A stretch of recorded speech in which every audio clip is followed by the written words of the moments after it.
Cinema ఓ emotion, చూసేవరికైనా తీసేవరికైనా. కానీ ఇప్పుడు ఈ ఫీల్డ్ వివాదాలకు కేరఫ్గా మారిపోతుంది. స్క్రీన్పై పేలాల్సిన డైలాగులు మూవీ ఈవెంట్స్లో పేలుతున్నాయి. డబ్బింగ్ స్టూడియోలో వినిపించే వార్నింగ్లు ప్రెస్ మీట్లలో వినిపిస్తున్నాయి. ఇంతకీ స్టార్ల మధ్య ఏం జరుగుతోంది? టాలీవుడ్ ప్రొడ్యూసర్స్ పంచాయతీకి రీజన్స్ ఏంటి? మౌత్ టాక్ బాగుంది, కానీ రివ్యూలే కొంపముంచుతున్నాయి. ఇది అంటున్నది మరెవరో కాదు, స్టార్ ప్రొడ్యూసర్ దిల్ రాజు.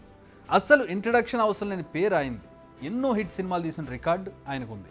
కానీ ఇప్పుడు ఆయన రివ్యూవర్స్పై కత్తులు దూస్తున్నారు. సినిమాలపై అలా ఎలా రివ్యూలు రాస్తారంటూ మండిపడుతున్నారు. ఇంతకీ ఏంటి పంచాయతీ అనేది కదా మీ డౌట్. దీనంతటికీ కారణం రౌడీ బాయ్ నటించి లేటెస్ట్గా రిలీజ్ అయిన ఫ్యామిలీ స్టార్ మూవీ గురించి. ఇప్పటికే సినిమా డిజాస్టర్ అన్న టాక్ ఉంది. అయితే ఈ టాక్ను క్రియేట్ చేసింది కొన్ని వెబ్సైట్స్ అని చెబుతున్నారు దిల్ రాజు. మౌత్ పబ్లిసిటీ ప్రకారం సినిమా బాగుందనేది ఆయన అభిప్రాయం. ఫ్యామిలీ స్టార్లో విజయ్ దేవరకొండ, మృణాల్ ఠాకూర్ హీరోయిన్స్గా నటించారు. మూవీని డైరెక్ట్ చేసింది పరశురామ్. ట్రైలర్, టీజర్ కూడా మంచి టాక్ వచ్చింది. కానీ మూవీ రిలీజ్ అయ్యాక మిక్స్డ్ టాక్ వచ్చింది. కానీ అసలు మూవీ రిలీజ్ కాకముందే సినిమాపై నెగిటివ్ పబ్లిసిటీ స్టార్ట్ అయింది అంటున్నారు దిల్ రాజు. కనీసం అదర్ కంట్రీస్లో కూడా రిలీజ్ కాకముందే నెగిటివ్ ప్రచారం చేశారని చెబుతున్నారు. సోషల్ మీడియాలో పోస్టులు, యూట్యూబ్లో వీడియోలతో నెగిటివ్ పబ్లిసిటీ చేశారని ఆరోపిస్తున్నారు ఆయన. రివ్యూ బాంబింగ్తో ఇలా ఆడియన్స్ మైండ్ సెట్ను మార్చేసి సినిమాకు కలెక్షన్స్ రాకుండా చేస్తున్నారన్నది దిల్ రాజు ఆవేదన. ఇప్పటికే ఈ విషయంపై సైబర్ క్రైమ్కు కంప్లైంట్ చేసింది మూవీ టీమ్ విత్ నేమ్స్. ఇదంతా తెర ముందు కనిపించే స్టోరీ. మరి తెర వెనుక ఏం జరిగింది? వెబ్సైట్స్ దిల్ రాజును కానీ విజయ్ దేవరకొండను కానీ ఎందుకు టార్గెట్ చేస్తున్నాయి? ఇది అసలు క్వశ్చన్. దీనికి ఫిలిం నగర్ వర్గాల్లో చాలా ప్రచారాలు జరుగుతున్నాయి. యాక్చువల్గా పరశురామ్ అల్లు అరవింద్తో మూవీకి కమిట్ అయ్యాడని, కానీ ఆల్ ఆఫ్ దిస్ సడన్గా మళ్ళీ దిల్ రాజు శిబిరంలో చేరాడని ప్రచారం జరుగుతోంది.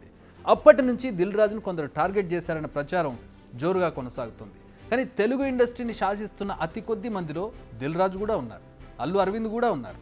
మరి వారిద్దరి రైవల్రీ ఎవరికి మేలు చేస్తుంది, ఎవరికి చేటు చేస్తుంది? ఇది ఇప్పుడు పెద్ద క్వశ్చన్. మరి ఇది నిజంగా వీరిద్దరి ఫైట్ అయినా లేక వెబ్సైట్ సిండికేట్ బడా నిర్మాతలను టార్గెట్ చేశారనేది కూడా తేలాల్సి ఉంది. నాట్ ఓన్లీ దేవరకొండ, చాలామంది హీరోలు ఈ మధ్య రివ్యూలపై మండిపడుతున్నారు. సినిమాను సినిమాలా చూడకుండా ముందే ఓ ఒపీనియన్ క్రియేట్ చేసేలా చేస్తున్నారంటూ వారందరి బాధ. ఓ సినిమాను జడ్జి చేసే స్థాయి నిజంగా రివ్యూవర్స్కి ఉందా అంటూ నేరుగా వాళ్ళని ప్రశ్నిస్తున్నారు. అయితే సినిమాపై ఒపీనియన్ చెప్పడం ఓ భావ ప్రకటన స్వేచ్ఛ అంటున్నారు రివ్యూవర్స్. తమ అభిప్రాయాన్ని స్వేచ్ఛగా చెప్పుకోవడం తప్పేలా అవుతుంది అనేది వారి క్వశ్చన్.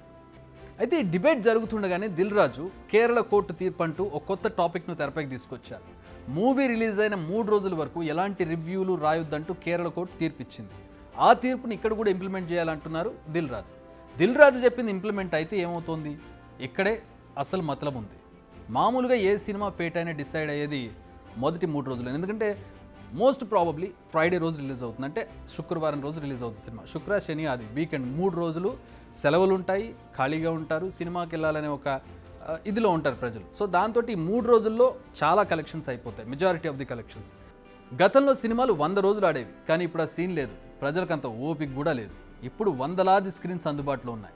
ఎన్ని వందల కోట్లు ఖర్చు పెట్టి సినిమా తీసినా ఆ మొదటి 3 రోజుల్లోనే వసూలు చేసుకోవచ్చు. అందుకే మొదటి 3 రోజుల పాటు రివ్యూలు వద్దు అనే డిమాండ్ తెర మీదకి వచ్చింది. ఆ తర్వాత సినిమా ఎలా ఉన్నా నిర్మాత సేఫ్, బయర్ సేఫ్. ఇది 3 రోజుల ముచ్చట వెనుక ఉన్న అసలు సంగతి.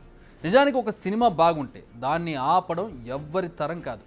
సినిమా రిలీజ్కి ముందు ప్రింటులు బయటకు వచ్చినా కూడా సినిమా హిట్ అయిన సందర్భాలు చాలా ఉన్నాయి. కాస్త అటు ఇటుగా ఉంటేనే ఈ సమస్యలన్నీ వస్తాయి. మొదట్లో డీజే టిల్లు విషయంలో కూడా ఇదే జరిగిందన్న ప్రచారం ఉంది. అప్పుడు ఆ మూవీకి బడా నిర్మాతలు కనీసం థియేటర్లు కూడా దొరకనివ్వలేదన్నది ఓ ప్రచారం. కానీ ఏమైంది?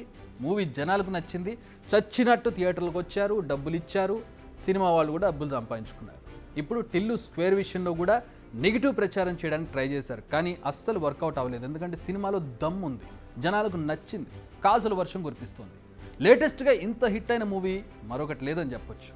ఇంత కంటెంట్ ఉన్న సినిమాల గురించి మరో టైప్ ఎగ్జాంపుల్ తీసుకుంటే గుంటూరు కారం, భారీ తారాగణం, పెద్ద బ్యానర్, అంతకుమించి ఈ సినిమాపై ఒక్క నెగిటివ్ స్టోరీ రాలేదు. సినిమా విడుదలైన వెంటనే ఎవరూ విరుచుకుపడలేదు. కానీ ఏమైంది? ఏకంగా అందులో నటించిన వారే తమకు నచ్చలేదని చెప్పేశారు. సో సినిమాలో కంటెంట్ ముఖ్యం. అది ఉంటే ఆటోమేటిక్గా ప్రేక్షకులు థియేటర్కు క్యూ కడతారు. ఎంతమంది రివ్యూవర్లు ఎంత ప్రయత్నించినా ఏం చేయలేరు. సో సినిమాలు బాగా తీయండి, అప్పుడు ఇన్ని రాజకీయాలు చేయాల్సిన అవసరం లేదు, ఒకళ్ళ మీద ఒకళ్ళు కామెంట్స్ చేసుకోవాల్సిన అవసరం కూడా రాదు.